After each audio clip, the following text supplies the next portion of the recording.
Bonjour, aujourd'hui on va voir comment lancer une campagne publicitaire rentable sur YouTube Ads de A à Z en partageant mon écran avec toi et en te montrant toutes les étapes nécessaires pour bien paramétrer et configurer ta campagne pour obtenir les meilleurs résultats possibles. Donc reste attentif jusqu'à la fin pour bien comprendre toutes les étapes et éviter les erreurs qui peuvent te coûter des milliers et des milliers d'euros. Notre objectif aujourd'hui, c'est de lancer des campagnes de conversion afin d'obtenir plus de visites sur notre site web pour générer des achats sur un site e-commerce ou pour obtenir des prospects.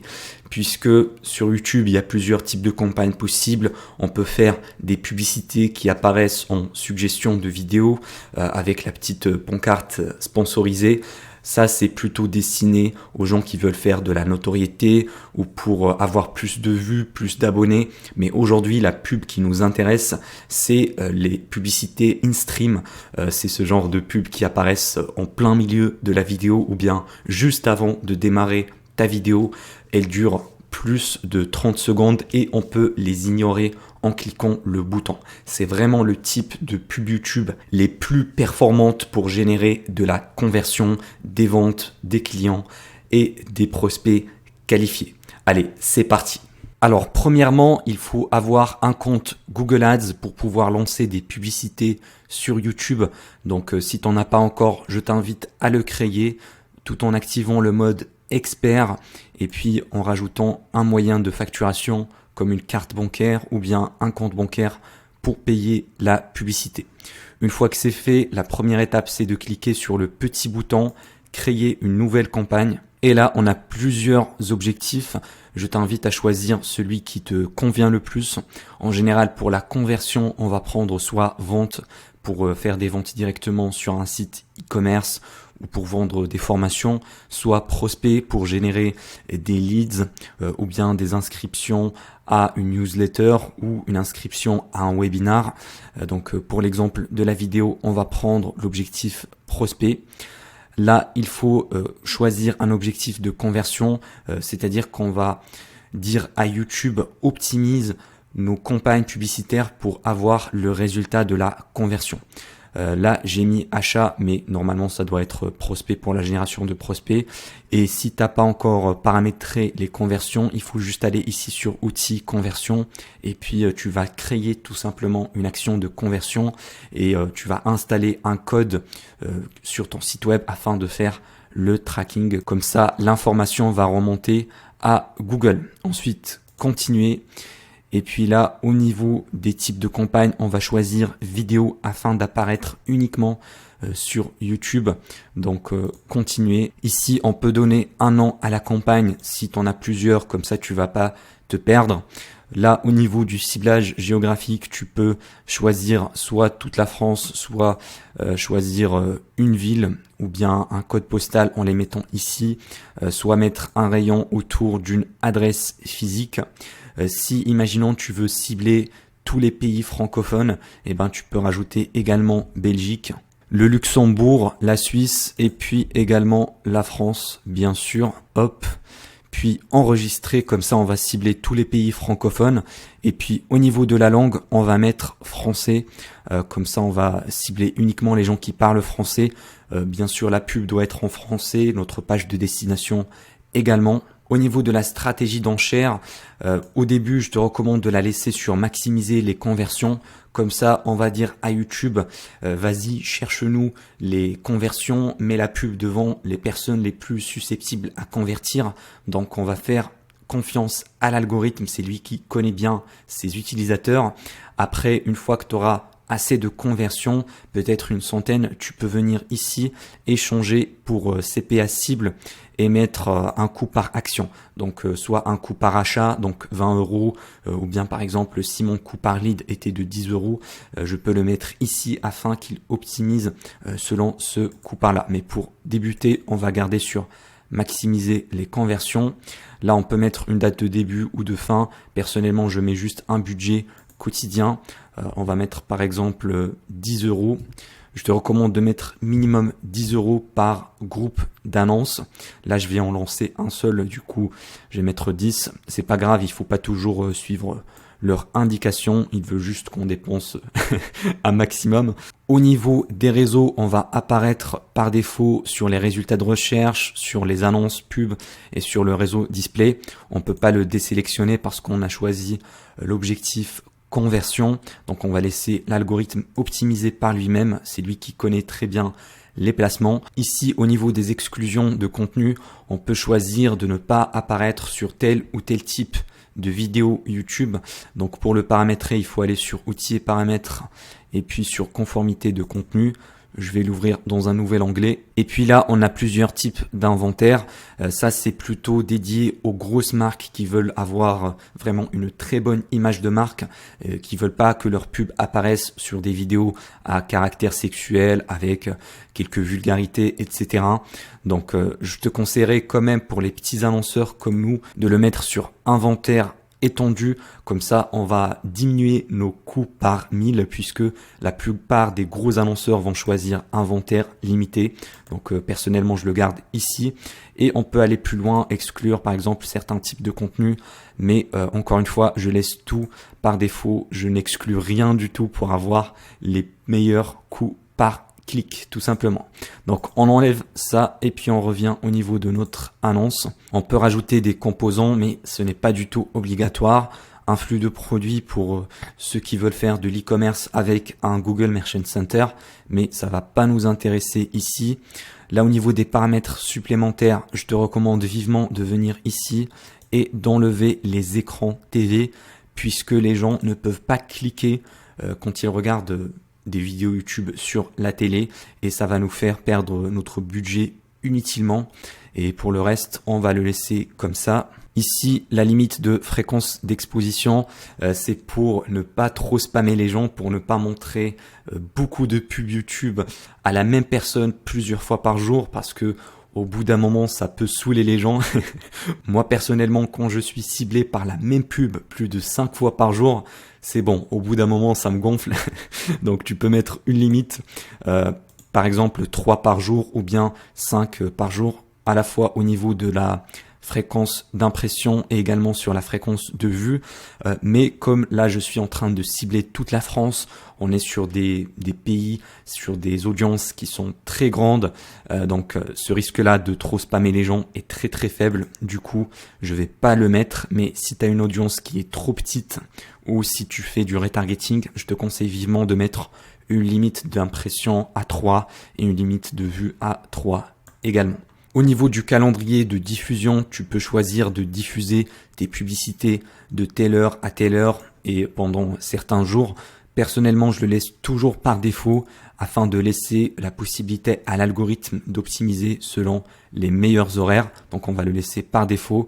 Mesure tierce, ça ne nous intéresse pas. Maintenant, on arrive à la partie groupe d'annonces. Du coup, c'est ici où on va faire notre ciblage. On peut lui donner un nom et puis ici, ajouter une audience, créer une nouvelle audience.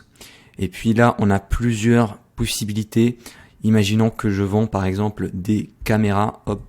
Eh bien, je peux venir ici sur la partie segment d'audience et mettre une audience qui a été déjà enregistrée sur mon compte Google Ads, ou bien venir ici sur créer un nouveau segment. Là, je vais l'appeler encore une fois caméra, hop. Et là, on peut cibler les gens qui ont un certain centre d'intérêt qu'on va mettre ici, ou bien les gens qui ont tapé un mot-clé sur la barre de recherche Google, donc qui ont l'intention d'acheter. Et ça, c'est hyper puissant, c'est un des meilleurs ciblages que j'ai pu trouver.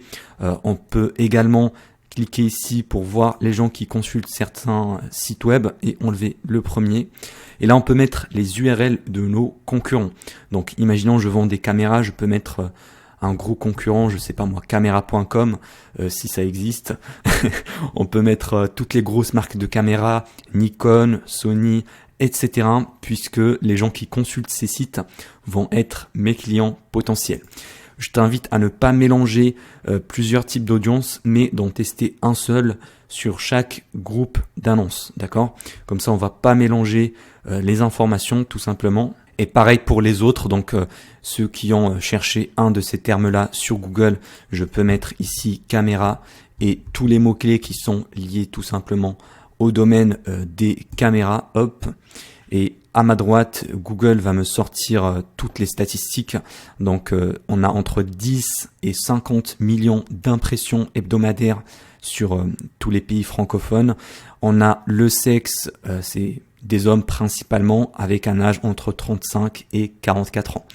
C'est assez intéressant de voir également nos statistiques. On peut également choisir celui-là sur les centres d'intérêt. Voilà, pareil. Donc je vais appeler ce segment-là intérêt caméra. Ensuite, on va l'enregistrer. Après, il y a également d'autres possibilités. Prendre ici une audience qui a déjà interagi avec ton entreprise. C'est intéressant pour faire du retargeting. Donc, on peut cibler les gens qui ont visité notre site web mais qui n'ont pas acheté. C'est le type de campagne les plus puissantes qui existent. On peut également venir ici et parcourir les segments qui sont proposés par Google. Donc je t'invite à faire le tour. On a là sur le marché, on a plusieurs centres d'intérêt, donc automobile, voilà, donc pièces et accessoires automobiles. Voilà, si je vendais par exemple des produits pour automobile, je peux sélectionner ce centre d'intérêt.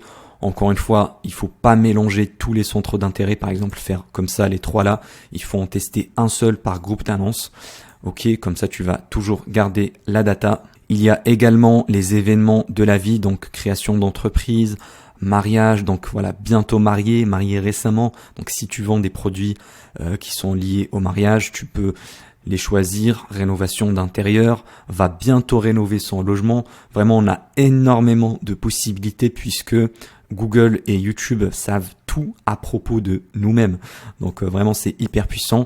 Là, puisque j'ai déjà ciblé ça, on va enlever ce centre d'intérêt et puis on peut exclure des personnes ici. Donc imaginons tu as une liste client et tu veux pas les recibler encore une fois avec une promo, tu peux les exclure. La donnée démographique, on peut encore une fois choisir le sexe, la tranche d'âge, d'autres catégories, voilà, le statut parental, les revenus de foyer, mais on va garder tout ça par défaut. On va enregistrer. Hop, on peut ici décocher la partie utiliser le ciblage optimisé, comme ça on va pas perdre notre budget sur d'autres audiences, surtout lorsqu'on démarre sur YouTube Ads, notre compte Google n'a pas encore assez de data sur nos conversions, donc je préfère toujours le décocher pour démarrer. Au niveau des paramètres avancés, on peut pas choisir le contenu sur des campagnes de conversion. Et voilà, ça nous arrange puisque de toute façon, elles sont pas très rentables. Là, on arrive sur la partie annonce. Donc là, on va tout simplement coller l'URL de notre pub YouTube qu'on a filmé. Bien sûr, il faut la télécharger en non répertorié. Comme ça, elle va pas être publique. Elle va être visible uniquement sur de la pub. Puis là, je viens sur ma chaîne au niveau du contenu. Donc là voilà, elle est en non répertorié, on va cliquer sur ça et puis on va copier l'URL et on vient le coller ici tout simplement. Donc à ma droite, on va voir une prévisualisation sur comment ça va apparaître. Donc si je fais le format infeed ou bien le format plutôt InStream désactivable, voilà, ça apparaît ici avec le petit bouton ignorer l'annonce. Sur PC, ça apparaît comme ça, hop. Donc là, on va mettre l'URL de notre page de destination. Là, j'ai pas trop d'idées, je vais mettre juste un exemple.fr. Tu peux rajouter des chemins qui vont apparaître après ton URL, mais franchement, ça sert pas à grand chose. Là, au niveau de l'incitation à l'action, c'est notre bouton de call to action. On peut mettre découvrir, s'inscrire, acheter, etc. Mon préféré, c'est voir plus ou bien découvrir. Comme ça, on va avoir un maximum de clics, puisque lorsqu'on fait acheter, t'en as certains qui vont penser qu'ils vont être débités automatiquement en cliquant dessus. Du coup, je préfère mettre découvrir. On doit également mettre un titre. Donc là, tu vas présenter ton offre, soit par exemple promo spéciale sur la caméra, etc. Soit un devis gratuit, soit une formation gratuite. Ça va dépendre de ton offre tout simplement que tu vas présenter. Voilà, ça apparaît ici. On doit également rajouter des titres longs et des descriptions. Ça apparaît sur le réseau Display et pas sur YouTube directement. Et puis là, on peut utiliser une bannière. Donc c'est tout simplement la miniature YouTube pour tout ce qui est annonce in-feed. Donc là, sur la partie in-feed, c'est des annonces qu'on doit cliquer dessus. Du coup, c'est plutôt intéressant d'avoir la miniature. Pour le in-stream désactivable, c'est pas important puisque la vidéo va commencer en autoplay directement. Et puis on clique sur créer une campagne et ça sera lancé. Maintenant, au niveau de la publicité YouTube, je te recommande vivement de bien capter l'attention au début et filtrer les gens pour t'adresser uniquement à ton avatar client. Puisque avec la pub YouTube, on va pas payer pendant les 30 premières secondes si la personne clique sur ignorer l'annonce. Donc la personne peut voir jusqu'à 29 secondes et si elle clique sur ignorer l'annonce, on va rien payer. C'est juste un truc de dingue. C'est pour ça la pub YouTube est très rentable. Du coup, au début, tu dois vraiment filtrer les gens. Par exemple, si j'ai un produit qui s'adresse aux agents immobiliers, eh bien, je vais dire, êtes-vous un agent immobilier? Avez-vous tel problème? Avez-vous telle chose? Comme ça, tous les gens qui ne sont pas des agents immobiliers, ils vont cliquer sur ignorer l'annonce. Comme ça, on va pas payer puisque si on garde tout le monde jusqu'au bout de notre pub, on va payer pour tout le monde. Et bien sûr, dans ta créative publicitaire, tu dois également parler des problèmes de ton prospect et comment ton produit va résoudre sa problématique qui va être une solution.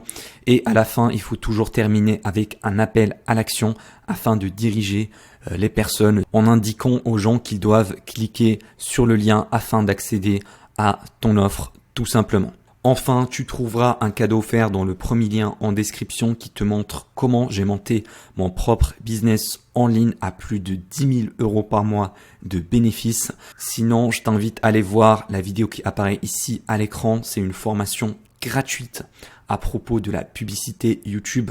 Dedans, je vais aller beaucoup plus dans les détails. Donc, on se retrouve là-bas.